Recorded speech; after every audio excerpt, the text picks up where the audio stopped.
inside one cherry. But in a pea brie, you just have one of these, which looks like a little pea. Though it's used predominantly, especially in southern India, it's still considered as a defect bean around, in other parts of the world. So it's just, I think, completely perception and how it's put across. So then it's roasted into, we have light, medium to dark, dark roast. Dark roast give you much bitter notes. We have medium, which is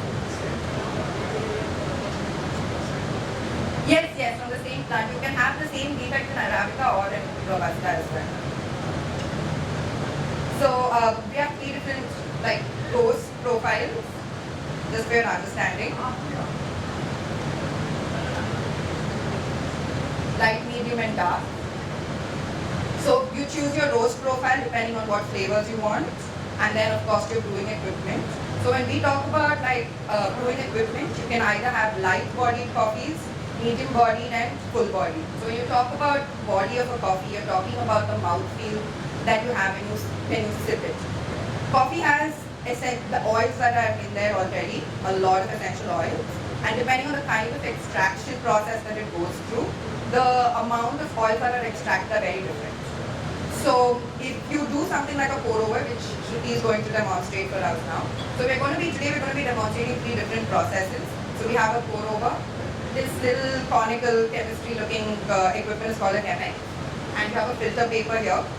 It's a relatively slow brewing process. It's about 4 minutes. So something to keep in mind when you're brewing coffee with anything with filter paper in it, whether it's an Aeropress, which is here, or you have a pour over here, the chemex. When you have filter paper, always first make sure that you wet the filter paper so that the flavor of the paper doesn't come through. So wet it throughout the water and then start your brewing process. So this is brewed over 4 minutes, 20 seconds of pouring, 90 to 95 degrees. You brew you pour your water for 20 seconds and then you let it brew for 40, and this process continues about 4 to 5 times. So that's a light bodied coffee. The amount of oils that are extracted are not very large because of the fact that first of all it's a larger equipment, the way it's extracted, it's not a high pressure extraction, it's a very slow drip process. And the water so generally powder to water ratio is 1:12 for black coffee. This is slightly higher than that, 1:14 and can go up. Then we're brewing a French press. This I think everybody sort of knows and is worldwide well known. So the French press is a medium bodied coffee. You get a lot more flavors as compared to the pour over. We're going to be doing the same coffee in 3 different equipments, and hopefully most of you will get to try it out to see the difference between the brewing methods. So then you have your French press, which is, so your French press where you pour in where you put your ground, your hot water, and you mix it, let it stay for like 4 to 5 minutes, and then you use the plunger to plunge it through. So second tip to always keep in mind when brewing coffee, besides the filter paper, is there are a lot of gases that are trapped in when you roast your coffee. So there's a lot of exothermic and a lot of thermodynamics that goes on, and so there are a lot of gases that are trapped inside, predominantly carbon dioxide. So when you roast your coffee, when you grind your coffee and you pour hot water over it, the gases escape. So make sure that you first pour a little bit of hot water to let the gases escape. It's called letting your coffee bloom, and then you start pouring in the rest. Otherwise, if you pour it all together, it starts to regurgitate. Yeah, you've seen, I think you would have noticed that. Yeah, it tends to regurgitate, and then you don't get the right kind of extraction. Third thing to make sure, always make sure that your grind size is uniform. If you have different grind sizes, if slightly fine, slightly coarser for the same brew, it's not going to brew exactly the same way. The extraction process is going to change depending on the size of the brew. So you can't buy a filter coffee powder and use it in an espresso machine. Each equipment has their own kind of grind size that are required. Some can be interchangeable, like a medium to large can be used for an Aeropress, pour over, and the French press, and that's why we're using the same kind of grind size for all. So in the market, they've made home brewing so interesting and easy right now. You have tiny little little hand grinders like this where you can actually even change the setting of your grind size. So it's no more, and you have like little small home roasters, you have pan roasters, you have so many things that are making it so much easier for you to become a home barista. So two things that of course most people tend to buy, anyone who's a bit of a connoisseur tends to buy roasted beans and then grind it and use it, because it also keeps the freshness alive for much longer as compared to a powdered coffee. So there she is. Do you mind with it? Okay. You want to do it? Okay. So she's brewing that. So like you can see, she's pouring it for 20 seconds approximately in her head. And then it's extracted for another 40. And then the third one that we're going to is an Aeropress. So the Aeropress is basically the name of the company. It's like a, like you say, Xerox got it. But so an Aeropress is a very, very quick extraction, very hassle-free, easy to use, one of our favorite equipments. Very high pressured extraction, so it pulls out a lot of essential oils from it and a lot of flavors. It's almost like our particular coffee. She's brewing this called classic coffee, 100% Arabica blend. So that particular coffee, when brewed with the Aeropress, almost tastes like really, really dark chocolate, where it's, you have the acidity in dark chocolate, slight bitterness, sweetness, so you can actually taste that when you have an Aeropress coffee. So an initiative that we do, when I came back from Paris, one of the things that I noticed the most was at the end of your day, you always end with a nice shot of espresso. You combine it with desserts. Your desserts are always paired with coffee. As much wine as you drink through your meal, at the end of the day, you end it with a nice cup of coffee and dessert. So that's something that we've been trying to inculcate as well. In India, we already have, though the rest of the world has desserts paired with coffee, and are now moving to savory paired with coffee. In India, we tend to pair savory food with coffee, nice mixture, something spicy, something to have with coffee. But we're trying to push it also, saying why don't you try something sweet with it? It's not necessarily has to be just a coffee time drink or a morning like pick me up drink. So when you pair food with your different body coffee, one thing you look at is body versus what you're eating. So if you try to mix like a pour over, which is a very light body coffee, with something like salted caramel or a custard tart, it's going to be too creamy and you're going to lose the flavor of your coffees. It's just not going to match in there. But so when you have something like a pour over, have something very light like a meringue, have fresh fruits. Same thing with a medium, with a French press and a medium body coffee. Have something slightly more creamy because it's a little bit more heavy body. And when you're going full on like a Aeropress or an espresso, you definitely want something rich, buttery, something to give you that punch along with your coffee. Are you having? Yeah. So then you have your Italian coffee maker. You have a Moka pot. I don't know if all of you all know how to use it, but so in a Moka pot, it's a stovetop equipment. You put water into the little pot at the bottom. You have your coffee ground here, and there's a small like vacuum space here, like a little bit of empty space. So when you heat it up, it creates vacuum and pulls the water through the grounds that are present in the pot, and then you get your coffee decoction. Very easy to use, hassle-free again, very easy to use equipment. Only thing is, you can't possibly say, okay, I want a nice like filter coffee and then use, a black coffee extraction from one of these. You need the right equipment to make that decoction. So that's where we have our South Indian filter coffee to make that nice strong extraction. I can't use a Moka pot. I could reduce the water and say I want a stronger, brew, but moment I do that, the water is going to evaporate. It has too much space left on top. It's going to evaporate. It's not going to pull up. It's not going to be enough suction. Then this is something that's quite interesting. It's a mini espresso machine. So you build pressure with your hand. It's all, right now the only company that's doing is Moka, and I think they should pay me for publicizing their brand in India because I've got so many people to buy it after thing. So you just put it in a little pot. It comes with a little tamp that you use just like an espresso machine. So you tamp it, and then you're putting, hot water, and then you build pressure with your hand, so there's enough pressure and vacuum sort of created to be able to start pushing on. It's a beautiful crema even without any Robusta. With just an Arabica blend, you get a really good crema even then. So she's going to pass around some pour-over coffee for you all to try.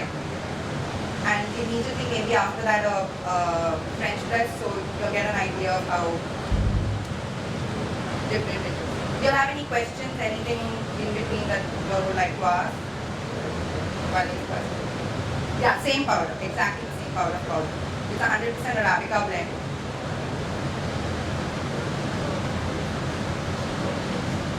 Okay, so chicory is, the whole point is when chicory was introduced in Europe, there was a shortage of coffee.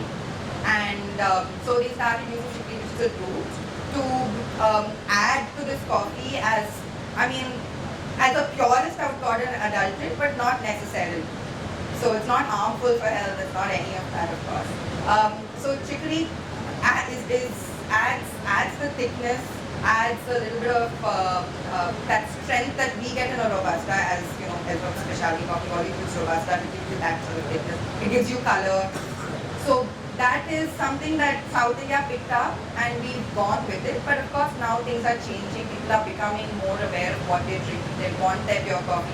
Every time we go for an expo, people ask us saying, but I don't think like a pure coffee is going to give me that same strength and flavor. But it's completely untrue because you get a lot more flavor. You're using 100% coffee, which gives you a lot more flavor. There's nothing wrong with using chicory. It's just that for us, the purist versus specialty coffee, we would definitely tell you to try coffee in its purest form. Without sugar, without milk, if you let me be, that's how we will ask you to have it. So he's passing around a pour-over coffee. Yeah. Yes. So generally 1:12 is the ratio for black coffee. Yeah. For most equipments, it's 1:12. So over here she's put 40, how much do you put? So she's put 40 grams and 480 ml of water here. For the pour-over, it's generally a slightly more dilute cup of coffee. So we do add maybe about 1:14. So I think we have 24 grams to 350 ml of water. This is what we put in the pour-over. So she's also going to do the Aeropress. I'll do that. Pardon? Okay, so when you're actually doing a traditional cupping session in coffee, it's not, this is more of a tasting, but an actual cupping session. So you first always smell the dry aroma. She can always send some around if you like to. Yeah. Is that measure? So you always smell the dry aroma first, and then we put boiling water over that ground, and you let it steep for about 3 to 5 minutes. It forms a nice crust on top. You break the crust, you smell the wet aroma. So when you inhale that dry aroma, it sort of opens up all your senses. Coffee is grown with, jackfruit. In India, we cross-cultivate. So we grow it with jackfruit, chiku, areca nut, ginger. It could be multiple different, crops that we cross. Pepper.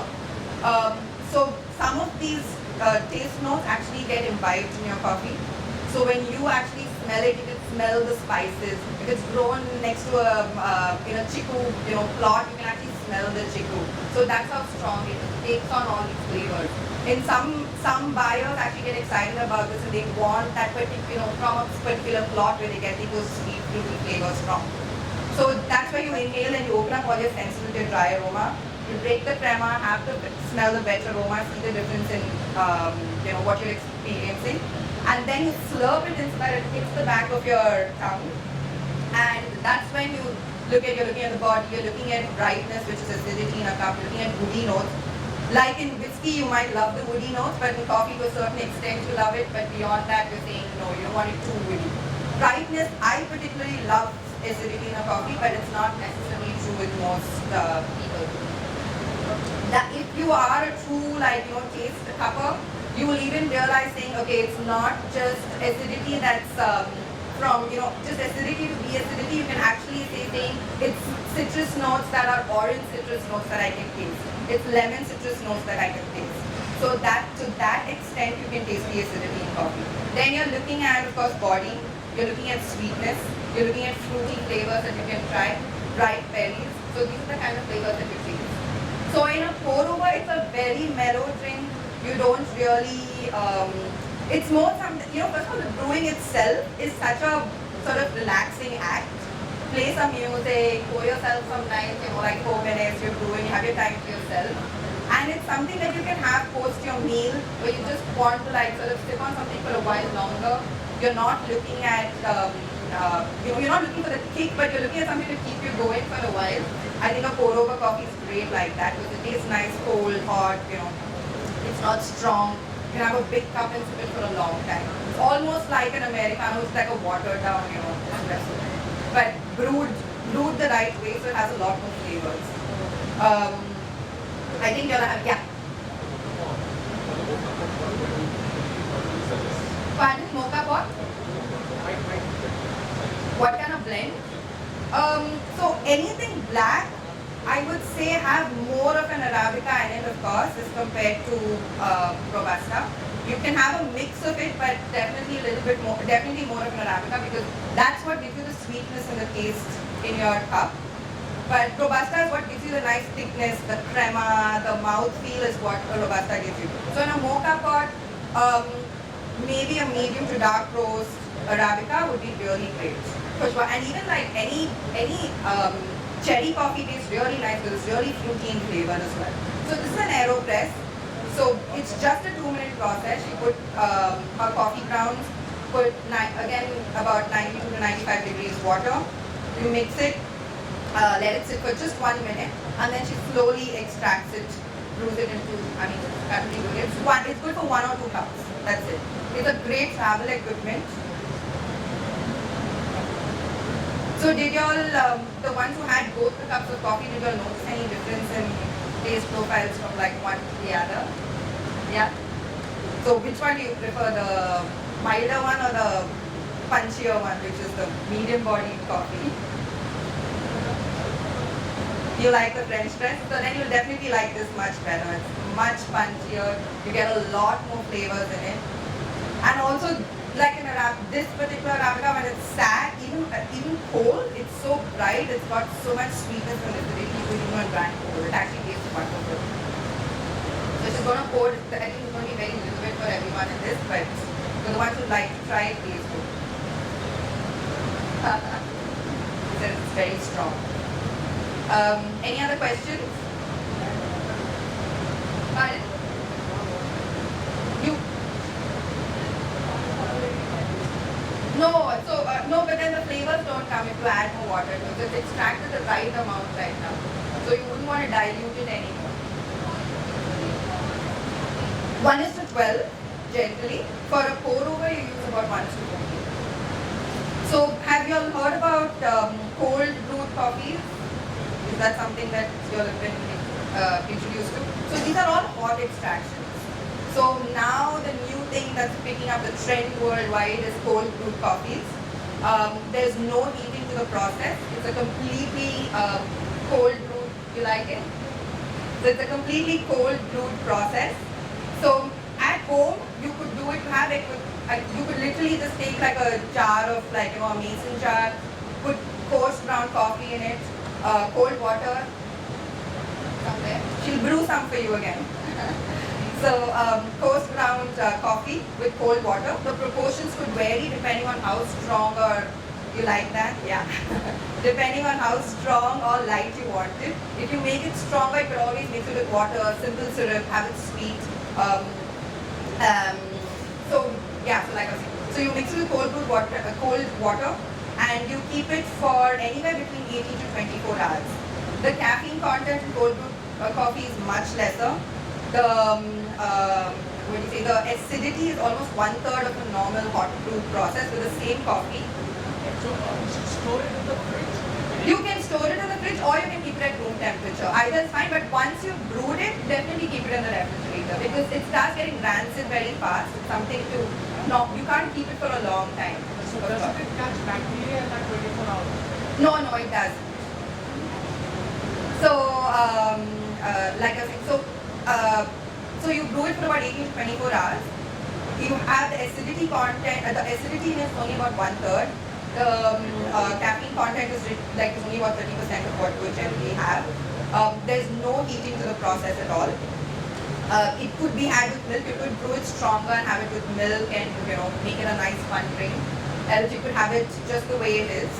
So what is done now is a cafe in the US sort of experimented with nitrous oxide and made nitro coffee out of it. So that's what's sort of booming everywhere. You get it on tap just the way you get beer in cafes. So it makes it really creamy. The nitrous oxide actually helps preserve it for a much longer time. It also gives you a really creamy, smooth taste. Gives you a nice head on top just the way you drink beer. It tastes like if anybody's a beer drinker here, it tastes like a Guinness, like a really strong, sort of rich coffee, a lot more sweetness to it, less acidity, less bitterness as well. So cold brewed coffee, though it started off in a cafe culture, they now have started making home equipment for the same as well. You have two types. One is a cold brew coffee, which is, like I said, just mixed up in a mason jar, double strain it, make sure that there's no, sediments left when you're drinking it. You also have a shorter process, which is just about 6 to 8 hours you can keep it for. It's called it's a drip coffee. It's also called as German coffee, Dutch coffee, sorry, not my bad, Dutch coffee. And so you have this equipment which has ice on top, and you have your coffee ground below that. So as the ice melts, the cold water slowly seeps through and drips, and it settles at the bottom. The brew settles at the bottom. So that's called a drip coffee, a cold drip coffee, or a Dutch coffee. So both of these are small little equipments now that you can get even for home consumption.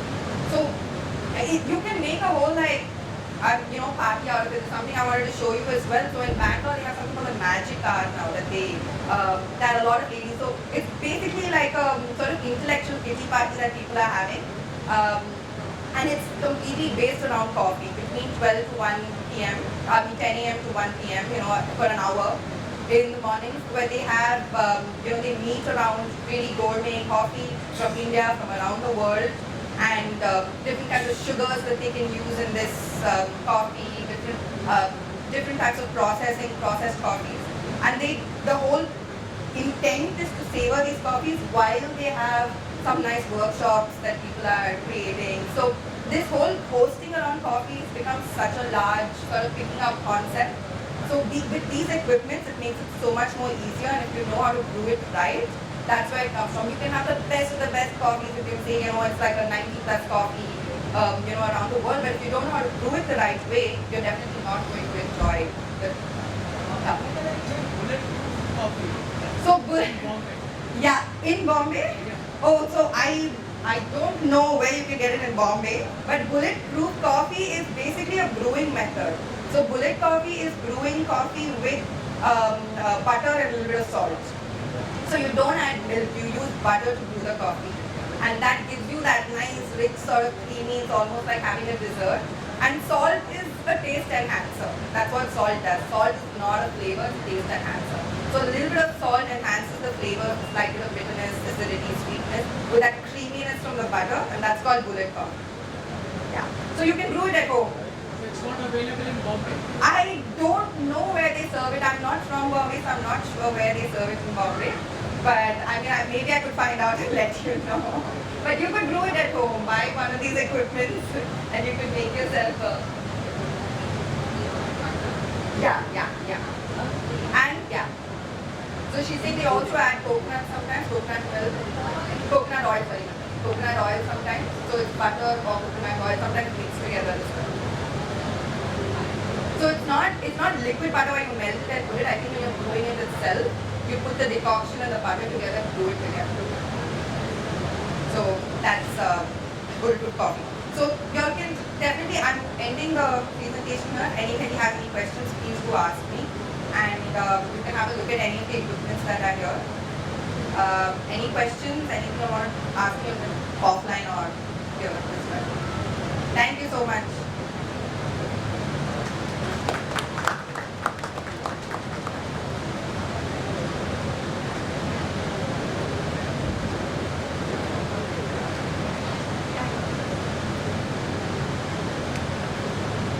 so much. World Tea and Coffee Expo 2016.